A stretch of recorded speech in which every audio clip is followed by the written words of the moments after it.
Pemerintah Provinsi DKI Jakarta resmi menunda penyelenggaraan ajang balap mobil bertenaga listrik Formula E, padahal Pemprov DKI Jakarta telah menggelontorkan dana hampir 1 triliun rupiah untuk menggelar Formula E. Hasil Badan Pemeriksa Keuangan, hasil auditnya menemukan sejumlah masalah soal dana pembayaran Formula E tersebut. Untuk membahasnya lebih dalam sudah bergabung narasumber sore ini melalui sambungan Zoom. Ada Wakil Gubernur DKI Jakarta Ahmad Riza Patria. Selamat sore Pak Wagub. Selamat sore, Assalamualaikum, Nana, pemirsa, dan Mas Gilbert. Waalaikumsalam warahmatullahi wabarakatuh. Dan juga melalui sambungan telepon ada anggota DPRD DKI Jakarta Gilbert Simanjuntak. Selamat sore Pak Gilbert. Selamat sore Mbak Nana, selamat sore Pak Arya. Melanjutkan tadi yang sempat terputus, Pak Wagub, Pemprov DKI resmi menunda penyelenggaraan Formula E, tapi kami ingin konfirmasi apakah betul dana yang dibayarkan untuk pendanaan Formula E mencapai hampir 1 triliun rupiah, Pak? Terdiri atas pembayaran 2019 ini 360 miliar, tahun 2020 ada 200 miliar, dan bank garansi mencapai 423 miliar. Pak Wagub. Ya, jadi terkait pembayaran, betul sekali angka tersebut, namun demikian, untuk bank garansi sudah kembali.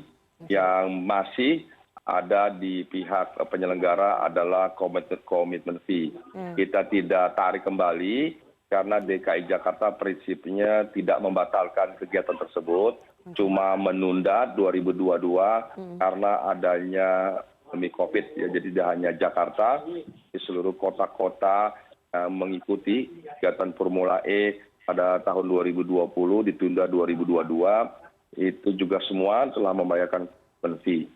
Oke, artinya dananya tidak hangus begitu ya, masih tetap ada. Tapi Pak Wagub, hasil audit BPK menemukan sejumlah masalah terkait pendanaan Formula E yang dinilai membebani APBD DKI. Apakah itu betul Pak Riza? Ya, anggaran APBD juga APBN semua yang bersumber negara daerah tentu harus diaudit ya oleh BPK. Dan alhamdulillah audit berlangsung dengan baik dan Jakarta 3 tahun berturut-turut memperoleh WPT daripada BPK. Sekarang juga dalam proses pemeriksaan, mudah-mudahan tahun ini juga kita akan memperoleh WTP sebagaimana 3 tahun berturut-turut sebelumnya. Dan tentu masalah Formula E juga termasuk yang diaudit. Sejauh ini tidak ada masalah karena memang uangnya digunakan sesuai dengan aturan, mekanisme, prosedur, dan perundangan yang ada dan disampaikan langsung dengan fakta dan bukti. Dan sebelum juga kegiatan ini itu melalui yang panjang, penelitian, pengkajian, melalui berbagai tahapan, proses, dan juga dinilai oleh tim atau konsultan independen yang memiliki kompetensi kewenangan. Jadi sekali lagi kegiatan ini tidak dilakukan secara sepihak, tentu harus melalui sebuah proses yang panjang. Dan kalau tidak memenuhi syarat, tentu dari pihak penyelenggara Formula E tingkat dunia atau internasional tidak mungkin memperkenalkan Jakarta sebagai peserta penggaranya kegiatan Formula E kelak nanti tahun 2022. Oke, saya mau ke Pak Gilbert sebagai mitra kerja dari Pemprov DKI Jakarta, anggota DPRD. Pak Gilbert, tadi disebutkan oleh Pak Wagub bahwa tidak ada masalah meskipun hasil audit BPK menilai ada sedikit masalah, terutama pembiayaan dana Formula E ini dinilai membebani APBD DKI. Apakah DPRD juga sepakat dengan apa yang disampaikan oleh BPK atau malah juga menilai tidak ada masalah seperti yang disampaikan oleh Pak Wagub tadi, Pak Gilbert? Ya, baik, terima kasih. Kita sebenarnya tidak kaget kalau BPK mengatakan itu masalah, karena dari awal pun itu sudah dimulai dengan sesuatu yang tidak sesuai dengan peraturan ya, karena anggaran ini dianggarkan melalui APBD perubahan. Sebenarnya APBD perubahan kan harus dilakukan untuk menyesuaikan target atau menyesuaikan anggaran, apakah kemudian APBD itu melebihi atau tidak mencapai target begitu. Bukan kemudian kegiatan baru, tetapi ini dimasukkan dalam kegiatan baru, tentu sesuatu yang juga sudah dari awal sudah tidak tepat begitu. Lalu kemudian itu terjadi karena COVID ditunda, tetapi dari awal juga kita sudah melihat ada beberapa masalah lain. Nah, ini yang menjadi sisa pertanyaan adalah bahwa BPK mengatakan itu tidak bisa ditarik. Artinya kalau selama ini ada pejabat publik yang mengatakan bahwa itu bisa ditarik, lalu BPK mengatakan tidak bisa ditarik, ini juga akan menjadi persoalan berat karena selama kita ada di masyarakat dalam hal reses, software, ini selalu menjadi pertanyaan yang harus kita klarifikasi nanti di dalam rapat kerja dengan stafnya Pak Rija dan di Jakpro nanti. Lalu juga yang menjadi masalah adalah dalam perencanaan awal itu direncanakan 3 kali dilaksanakan event. Sekarang dengan ditundanya ini 2022, apakah event yang 2 lagi nanti akan dilaksanakan? Karena jelas kalau event di 2022 ini tidak akan menguntungkan dan biaya yang kita keluarkan pun sudah sangat besar. Dan 900 di luar yang tadi dikatakan Pak Rija itu berapa banyak yang kemudian kerugian yang kita harus tanggung, karena kalau itu rugi lalu kemudian tarik, tentu ini harus dihitung semua begitu. Saya mau tanya langsung kepada Pak Wagub, apakah kemudian semakin tertundanya penyelenggaraan Formula E ini berarti biayanya akan semakin membengkak dan komitmen fee-nya juga akan semakin membengkak karena terus tertunda begitu? Tadi seperti yang disebutkan oleh Pak Gilbert. Pak Wagub. Ya tentu tidak ada pembengkakan ya, karena anggarannya sangat tinggi, cuma kegiatannya tertunda. Semua yang menjadi kebutuhan sudah di-cover dari biaya yang dikeluarkan, mulai dari biaya penginapan, terbangan, tiket, konsumsi semua, sampai tribun semuanya, sampai pembatas jalan semuanya sudah masuk di situ. Jadi dana ini tidak hilang atau tidak hangus, hanya kegiatan tertunda dan akan digunakan sesuai dengan ketentuan yang sudah disepakati dan dengan aturan yang ada.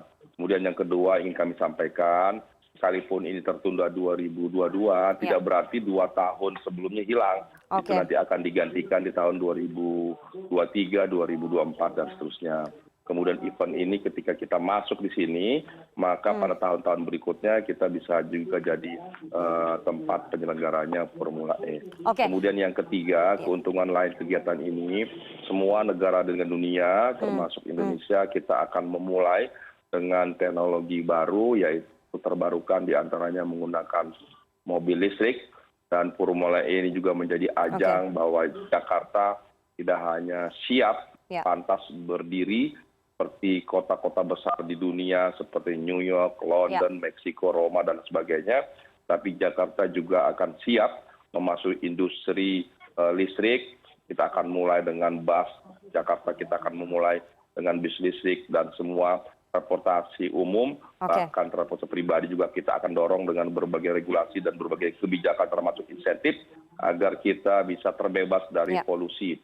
Jadi banyak sekali yang kita tuju, di samping masalah ekonomi, nanti menggiatkan para wisata, kemudian juga hotel-hotel, kuliner, budaya kita akan dikenal, kemudian kota Jakarta akan dikenal dunia, dan yang tidak kalah penting, kita akan memulai bahwa Jakarta akan menjadi kota yang insya Allah bebas dari polusi. Itulah salah satu sasaran kita, kenapa kita memberanikan diri untuk menjadi peserta daripada Formula E, karena memang Jakarta menjadi kota berkelas dunia dan harus kita buktikan bahwa kita pantas menjadi kota-kota yang sejajar dengan kota-kota dunia lainnya.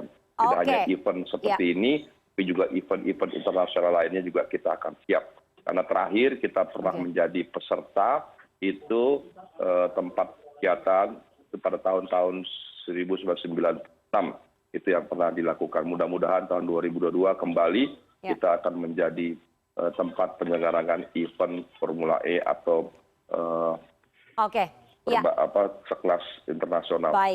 Baik, Pak Gilbert, dengan keuntungan-keuntungan tadi yang disampaikan oleh Pak Wakil Gubernur DKI Jakarta tentang penyelenggaraan Formula E di ibu kota, apakah kemudian DPRD juga sepakat bahwa keuntungan-keuntungan yang didapatkan jika menyelenggarakan Formula E ini bisa menutup pembiayaan yang sangat besar yang sudah dibayarkan dan juga membebani APBD DKI? Pak Gilbert, sepadan tidak sih sebetulnya keuntungannya dengan penyelenggaraannya? Baik, kita harus melihat track record ya. Formula E ini track recordnya di semua penyelenggaraan merugi. kemudian Formula E Operation sendiri tidak untung. Oke. Beda dengan Formula One begitu. Jadi kenapa kemudian diambil Formula E kita tidak tahu, dan kenapa kemudian dipaksakan harus di APBD perubahan kita tidak tahu. Oke. Kalau kemudian ada tamu yang akan datang dari luar negeri, sangat mungkin itu tidak akan terjadi dengan suasana yang sekarang. Orang masih ada sedikit rasa takut dalam hal perjalanan ke luar negeri. Oke. Sehingga di atas kertas melihat track record yang dulu selalu merugi dan kondisi pandemi yang sekarang, hampir bisa dipastikan ini akan merugi, dan ini menjadi simalakama. Diteruskan merugi dan kemudian membebani APBD, tidak diteruskan saya juga bingung. Lalu kemudian anggaran yang harusnya untuk kepentingan masyarakat banyak tidak kemudian digunakan untuk kepentingan masyarakat banyak, malah menjadi menutupi sesuatu kebijakan yang salah dari awal. Oke, baik. Pak Wagub, saya beri kesempatan untuk menjawab. Kalau dilihat dari track recordnya ini para penyelenggara Formula E itu kebanyakan merugi. Bagaimana kemudian Pemprov DKI bisa menjamin bahwa dengan biaya yang hampir 1 triliun untuk digelontorkan membayar Formula E ini kemudian mendapatkan keuntungannya yang bisa sepadan, tidak rugi begitu. Bagaimana jaminannya Pak Wagub? Jadi saya koreksi, biaya tidak sampai 1 triliun karena Bang Ranggasih akan kembali. Kemudian yang kedua, tentang track record, memang kalau sekali event itu belum break even point lah, kira-kira begitulah kalau secara bisnis ekonomi. Dan kegiatan ini nanti kan akan bertahap. Pada tahun-tahun berikutnya baru dia akan memberikan keuntungan secara ekonomis ya. Namun demikian di tahun pertama pun kita mendapatkan keuntungan lainnya, banyak sekali keuntungan seperti yang saya sampaikan. Dan mengenai track record memang ini berbeda ya Formula E dengan Formula One. Ini kan kita ada misi Jakarta biru ya, kita ingin udara kita bersih, sehat. Jadi kita mendorong. Jadi tidak semua secara ekonomi yang kita tinjau, jadi faktor lain ya seperti soal budaya, soal pariwisata, soal kuliner, bahkan kita ingin menunjukkan pada dunia bahwa Jakarta berkelas dunia, kota berkelas dunia, dan yang tidak kalah penting tadi soal lingkungan, kita mendukung lingkungan, mendorong industri listrik, tenaga listrik kita dorong. Tadi seperti sampaikan kita akan memulai dengan bus listrik. Jadi ini momentum yang baik dan Formula E menjadi momentum bahwa Jakarta siap sejajar dengan kota lainnya. Kemudian Jakarta akan memasuki sebagai kota yang bersih, kota biru. Kemudian yang ketiga, kita juga akan memulai industri listrik, kendaraan mulai dari bus dan kendaraan lainnya nanti taksi kita akan mulai dengan tenaga listrik. Jadi sekali lagi banyak poin yang ingin kita raih. Tidak sekedar menghitung untung rugi, tapi namun demikian terkait untung Nana, ini kan melalui proses konsultan internasional yang independen. Jadi semua sudah dikaji, dianalisa tentang untung rugi, benefit yang kita peroleh, ada hitungan-hitungan secara detail. Kalau tidak demikian, tentu tidak mungkin kita.